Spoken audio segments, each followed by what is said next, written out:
दोस्तों, हम दिवाली का त्योहार तो कई सालों से धूमधाम से मनाते आ रहे हैं, लेकिन क्या आपको पता है कि दिवाली क्यों मनाई जाती है? इस वीडियो में हम जानेंगे कि देश के अलग अलग कोनों में दिवाली मनाई जाने की अलग अलग वजह क्या है और भैया दूज हम क्यों मनाते हैं। तो दोस्तों, शुरू करने से पहले बता दें कि आज हम आपको इस फेस्टिव से जुड़ी 10 ऐसी कहानियों के बारे में बताने जा रहे हैं जो शायद आपने इससे पहले कभी नहीं सुनी होगी। हम बचपन से यही पढ़ते आ रहे हैं कि दिवाली को मनाने की वजह श्री राम जी के अयोध्या में वापसी है। 14 वर्षों का वनवास और रावण का वध करके श्री राम जब अयोध्या नगरी में वापस लौटे थे, तब इसी खुशी में पूरी अयोध्या नगरी को सजाया गया था और इसी दिन से देश भर में दिए जलाकर दिवाली मनाए जाने की प्रथा शुरू हो गई थी। लेकिन अब शुरू करते हैं दिवाली मनाए जाने की वो 10 वजह जो हम नहीं जानते हैं। नंबर 1, साउथ इंडिया की कई जगहों पर दिवाली को नरकासुर के वध के कारण मनाया जाता है। नरकासुर एक राक्षस हुआ करता था जिसने इंद्र की मां अदिति की बालियां छीन ली थी। इंद्र परेशान होकर श्री कृष्ण के पास जाते हैं और उनसे प्रार्थना करते हैं कि वो उन्हें इस दुविधा से निकालें। इसके बाद श्री कृष्ण अपनी पत्नी सत्यभामा के साथ मिलकर स्वर्ग में जाते हैं और नरकासुर का वध करने के लिए तैयार रहते हैं। पर तभी उनको पता चलता है कि नरकासुर को वरदान मिला हुआ है कि उसको सिर्फ उसकी माँ के द्वारा ही मारा जा सकता है।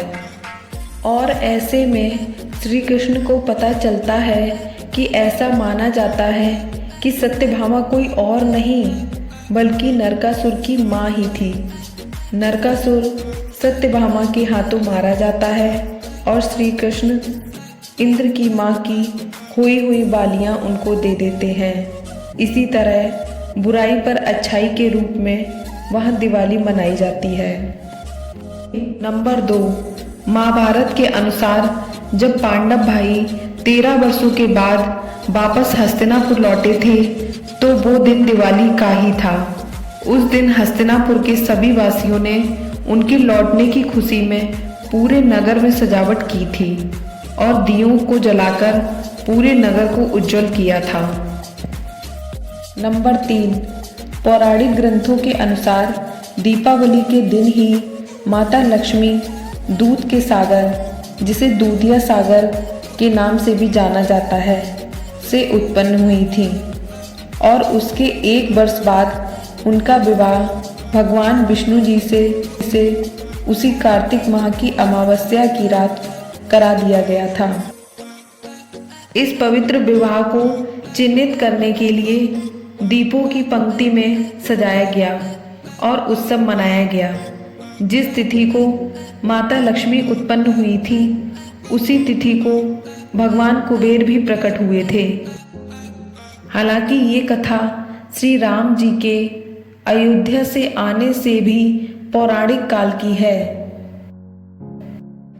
नंबर 4, उत्तर पूर्वी इलाकों में दिवाली मनाने की ऐसी मान्यता है कि राक्षसों का वध करने के बाद भी जब महाकाली का गुस्सा कम नहीं हुआ तो भगवान शिव स्वयं उनके चरणों में जाकर लेट गए। भगवान शिव के शरीर के स्पर्श मात्र से देवी काली का क्रोध समाप्त हो गया। इसी की याद में उनके शांत रूप लक्ष्मी जी की पूजा की शुरुआत हुई, जबकि इसी रात उनके रौद्र रूप काली की ही पूजा की जाती है। नंबर 5, दिवाली को मनाए जाने की एक वजह यह भी है कि सभी हिंदुओं के अनुसार नए साल की शुरुआत के रूप में देखा जाता है। इस दिन सभी उद्योगपति अपने सभी कर्जों और उधार को चुकाकर नए साल की शुरुआत करते हैं। नंबर 6, दिवाली का दिन सिख समुदाय के लिए भी बहुत खास होता है। इसी दिन तीसरे सिख गुरु अमरदास ने यह तय किया था कि दिवाली के दिन सभी सिख अपने गुरु का आशीर्वाद ले सकते हैं और वर्ष 1619 में दिवाली के दिन ही 6वें गुरु हरगोविंद जी को मुगल सम्राट जहांगीर की कैद में ग्वालियर जेल से रिहा किया गया था। तब सिख समुदाय में जश्न मनाया गया था। इसके अलावा 1577 में दिवाली के दिन ही गोल्डन टेम्पल की नींव रखी गई थी। नंबर 7, ऐसा माना जाता है कि दिवाली के दिन ही गौतम बुद्ध अपनी जन्मभूमि कपिलवस्तु में 18 वर्षों के बाद वापस लौटे थे। बौद्ध धर्म की मान्यताओं के अनुसार जब गौतम बुद्ध कपिलवस्तु वापस आए तो वहाँ के स्थानीय निवासियों ने लाखों दियों को जलाकर उनका स्वागत किया। उसी समय बुद्ध ने अपने शिष्यों को अपो दियो भवा का उपदेश दिया और तब से ही उनकी याद में दिवाली का त्योहार मनाया जाता है। नंबर 8, ऐसा माना जाता है कि जैन धर्म के 24वें तीर्थकर भगवान महावीर को बिहार के पावापुरी में निर्वाण प्राप्त हुआ था। जैन लोग दिवाली के त्योहार को भगवान महावीर के निर्वाण दिवस के रूप में मनाते हैं।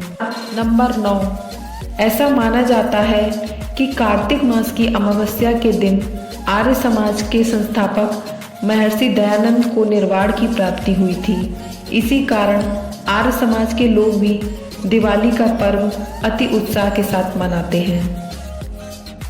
नंबर 10, यामी और यमा जुड़वा भाई बहन थे जो एक दूसरे के बेहद करीब थे। ऐसा कहा जाता है अदिति जो यमा और यामी की माँ थी, उन्हें सूर्य की गर्मी नहीं लगती थी और इसी कारण वह खुद से छाया का निर्माण करती रही। इस बारे में सूर्य देव को जब पता लगा तो एक दिन मतभेद के कारण छाया श्राप देती है और यमा की मृत्यु हो जाती है। यमा धरती पर ऐसा पहला व्यक्ति था जिसकी मृत्यु हुई थी और मृत्यु के बाद ही वो भगवान में बदल गए थे। इसी के बाद से ही यमा साल में एक बार आते हैं अपनी बहन यामी से मिलने और इसी प्रथा के कारण भाई दूज का भी त्योहार मनाया जाता है। अंत में यह कहा जा सकता है कि दिवाली देश के सबसे बड़े त्योहारों में से एक है और पूरे देश के अलग अलग कोनों में इसे मनाए जाने की वजह भी अलग अलग है। वजह कुछ भी हो, पर यह कहना पूरी तरह से साफ है कि दिवाली बहुत बड़ी जनता को एकजुट लाकर खड़ा करता है।